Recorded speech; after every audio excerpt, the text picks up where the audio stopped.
This is Robert Landau, Live Life Well TV host, and we are back with another episode of Health and Wellness Tips. And we are back with a wonderful, very, very special guest. But before I introduce her and we plunge into the first of a three-part series that we call COVID What Now, we'll take a brief pause for this.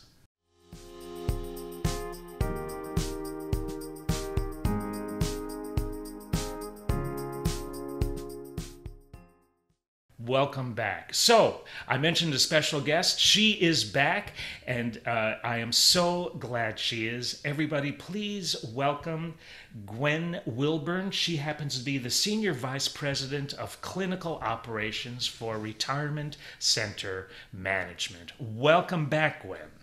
Hi, Robert. Thank you so much. Happy to be here. Great to see you as always. So, this is the first of a three-part series we call COVID What Now? And this first episode, we're going to talk about COVID variants. So, Gwen, when one says COVID variants particularly, what does that mean? So, we're hearing a lot about variants right now, and I want everyone to understand that viruses, including SARS-CoV-2, which is otherwise known as COVID-19, they all mutate, they all replicate. So therefore, that's expected. This is, a variant is not something that's unusual for a virus. Viruses, they're smart. They want to survive. So they find ways to survive. So when you're infected with COVID-19, it attaches to your cells and it will start making copies of itself or replicating. And sometimes these replications aren't exact duplicates. There'll be little changes that are involved there. And that's what we call a mutation, those little changes. So when a virus has more or one mutation, it's called a variant of the original virus. So that's how that comes about. And most mutations are really insignificant. They don't do anything. We don't even notice them.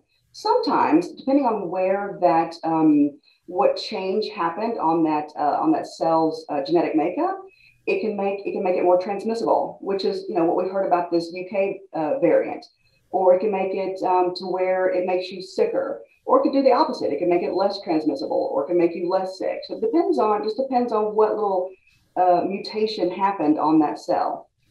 So that's what a variant is. So with these variants, because mind you, everybody, we are filming this on April 14th. So what we're talking about is COVID up till this moment in time. But up until this moment in time, we've heard about a variant from the UK, as you mentioned. We've heard about a variant, I think, from somewhere in South America. To the best of your knowledge, Gwen, will we keep hearing about different variants as the months, and hopefully not, but the years roll on, or does that tend to simmer down a bit? So that's an excellent question. So when the virus is widely circulating in the population, and there's a lot of people that are infected, the chances of that virus mutating increase because there's more of it out there. So viruses can't mutate if they don't replicate. Okay. So what we need to do is we all need to use the tools that we've been given, the PPE, the distancing, vaccines, because vaccines are a powerful tool to help decrease the amount of infection that's out there. Because if there's not that much out there, it's not going to be able to mutate. So actually then these mutations, the frequency of them will tend to die down after a while That's right. is it because of the vaccines? Yes, it's a huge factor in it because fewer people are infected, so therefore there's less spread out there, so less chances of it mutating and becoming another new variant.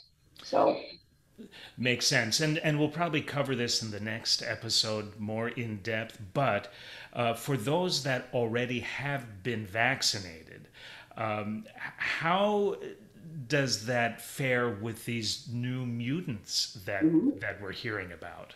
Yeah, so that's a good question as well. So the vaccines that we're currently using in the US, those were developed with the original SARS-CoV-2, so the original virus.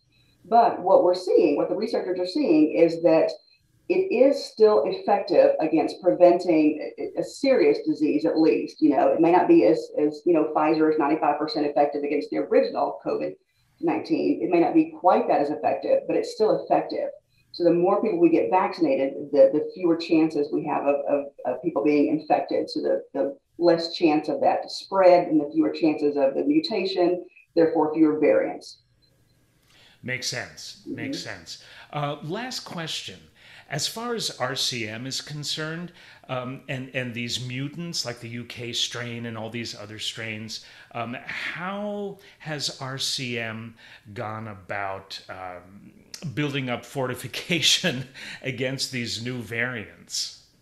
Well, we keep encouraging everyone to get vaccinated. Each of our communities had vaccine clinics, so everyone had the opportunity to get vaccinated at that point.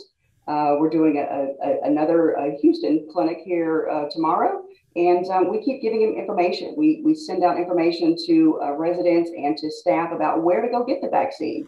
We also still have all of our mitigation interventions as well. We still have masking, we still have cleaning, we still have a screening at the door, that kind of thing. So a lot of those factors are still in play because we want to still keep people safe, until we do know more. So.